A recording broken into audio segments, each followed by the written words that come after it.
Welcome to my world, everyone. This is Like It or Not with Michael Lane. And Michael Lane is who I be. The beautiful face only made for radio.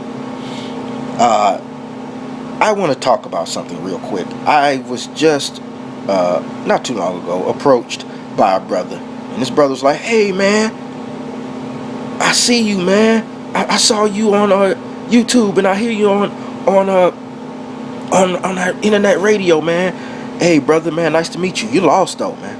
You're a lost man." You know, he was real cool, though, man. He didn't call me any Uncle Ruckus, a sellout, nothing like that. He just said I was lost. And I said, "Hey, brother, you just inspired me to make a video post, a vlog." I said, "I hope you can catch it." He was like, "Okay." So I hope, brother, you see this and you can opine in the comment box. All right? Much love to you, brother. It's so nice to meet you. And I hope you learn. I hope you learn this, because I'm going to have to break it down to you. I'm not lost. I used to be real lost. I used to be a far left, racist, extreme Democrat. No longer. It's tripped out from a black man in Chicago, in the hood, to be a Tea Party constitutional conservative. But that's who I am. And I'm proud to be that. And I'm proud to be independent. And I'm proud to have that mind. I'm proud to teach my kids about how to be independent. I have 2 kids, and I want them to grow up and be somebody, and not look around and blame anybody else for their decisions. It's about personal responsibility. But I was lost, and I could have been in a position where I taught my kids how to be lost. But all of this is by design. I think about it, and I think about it more. And I think about how the LBJ, Lyndon Johnson, how his policies are still going on today. Let me tell you about the history real quick. The history of LBJ was vice president for Kennedy, and Kennedy was the president. He took over when Kennedy was killed. But Kennedy was elected because the black votes carried him to beat Nixon. How did that happen? Well, news came out that Kennedy helped Dr. Martin Luther King out of jail after he was locked up for a traffic stop. Well, about maybe a month ago, that turned out not to be true, because a tape was released, and Dr. Martin Luther King was saying, "That didn't happen like that. He may have called, but I had plenty of people to help me out to get out of jail." But Lyndon Johnson caught that, and he said, "Whoa, we can't be mean," because the Democratic Party, including Lyndon Johnson, shot down every single civil right bill that was presented by the Republicans. So he said, "Well, we need to keep blacks enslaved. We need to keep blacks enslaved in the liberal plantation." So what he did was good. Now we could let's make up a plan where we can pander and have blacks think that we care for them. Let me kind of read you a quote about his feelings about black people, and how all the plans just really took shape. He said, quote, "These Negroes, they're getting pretty uppity these days, and that's a problem for us, since they've got something now they'd never had before. The political pull to back up their uppityness. Now we've got to do something about this. We've got to give them a little something, just enough to quiet them down, not enough to make a difference."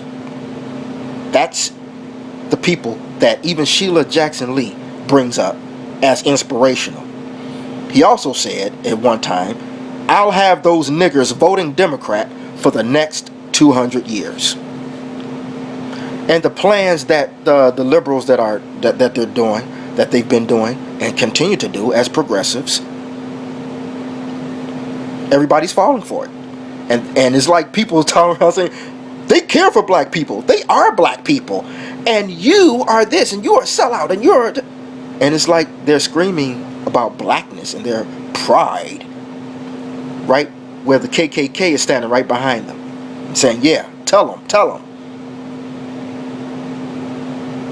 And the same thing is happening right now. Obama is saying, he said to Bill O'Reilly, we have not massively expanded the welfare state. You haven't? Well, let me break it down to y'all with this. Since the president took office, the people that are now on food stamps, it grew 70%. So that's the cost of it skyrocketed. Before Obama, it was 37.6 billion, which is a lot. But now it's 79.6 billion, which is a fuck of a lot. That's up 112% according to the USDA. Now, Obamacare is a mess. It is cutting down hours because his subsidies, it will lead to the reduction of over 2 million jobs. Look at this.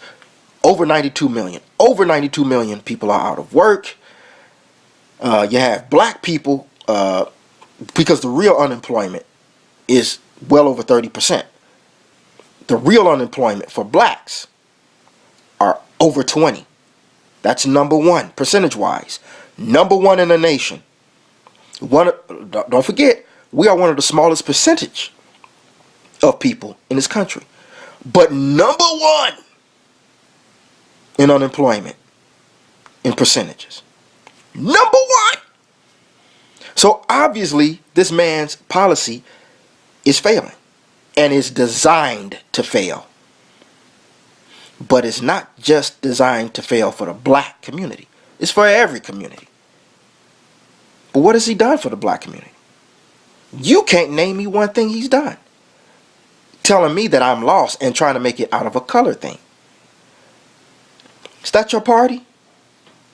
Is that who you vote for? Is that who you're going to continue? I'm the sellout. Who's the Uncle Tom? Who's the Uncle Ruckus now?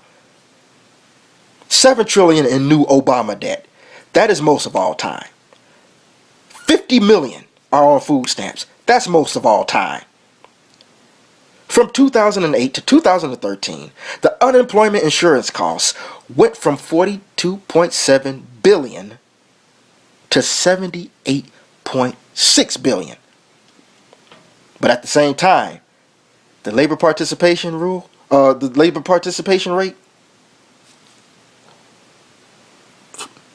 dropping.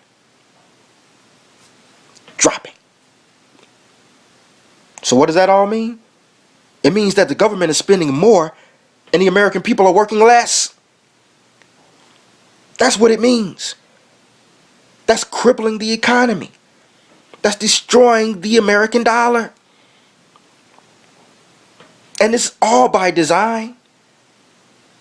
And we're still voting Democrat. Because this is the party of need. Not just greed, but need. They strive off of need. That's why their policies are geared for us to fail and not succeed. Because the more we need government, the more we will vote for government. And they scream big government. We want big government. We want Big Daddy. And people say, black people, we're too black and too strong.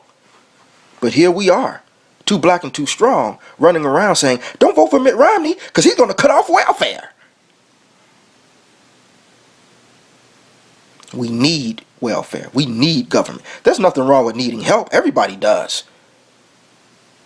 But you can help me up. That's cool. But I can walk by my damn self. And that was the attitude of black people. But now our expectations are so low, it's unbelievable. One of my close people, very close to me, said something that was so poignant. He said, the problem now, how black people are thinking and got us so low, how these liberals got us thinking, now we're screaming. We don't even scream a certain thing, but we scream, go get a job. But we don't scream, go create one. Our expectations are always low. It's never high. And that's why we only look to Big Daddy and say that they care about us. When Obama ran for re-election, Did he go to once to the black community? No, of course not. He's only black when he wants to play the race card. He's only black when he wants to play the victimization. He's not the first black president. He's the first gray president. You mix them both, you get gray. Now somebody may say, well, how can you say he's mixed? How can you say, man, don't forget the one drop law. Well, oh, I forgot. Oh, you're supposed to hang on to that because Jim Crow is a part of the Democratic Party. So you might as well hang on to the KKK as well because they are the Democratic Party. And it's continuing. It is all KKK work. And it's now the KKK of the Democratic Party or Democratic Party. They are against everyone. Now they're trying to destroy everyone. The white race, the black race, everyone. And they want everyone in need of government. That's why they are dividing and conquering. They divide it by how you have sex. They divide it by gender. They divide it by race. They divide it by how much money you make. Everything. They'll find a way to divide it. Then how can you be a conservative? Because conservatism is not about race. It's about independence.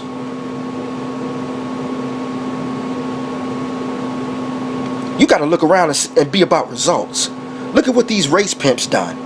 Jesse Jackson, Reverend Al Sharpton, NAACP. Why have we been counting on them and loving them for decades while we go home back to our shacks, back to our Obama cookies, back to our Obama raspberries, eating on our Obama cakes, sleeping on our Obama beds, and they're going back to their mansions. They're doing very good. Why aren't we? You have to put two and two together. Because while you call me lost, brother, I don't see you going home to your found mansions or your nice, big, beautiful house. But they are.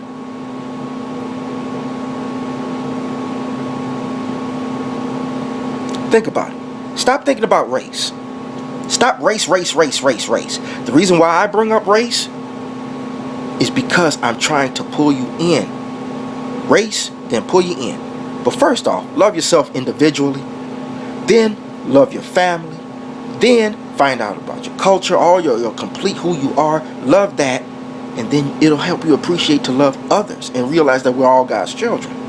Yeah, that sounds corny. But guess what? It's the truth.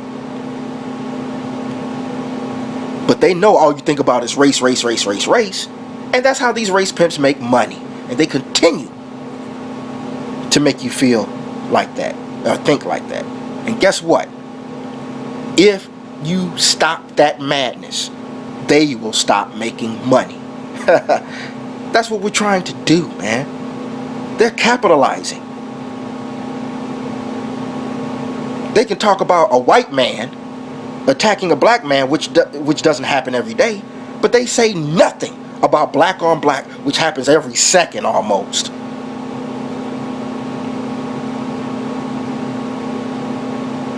It's not about saving us.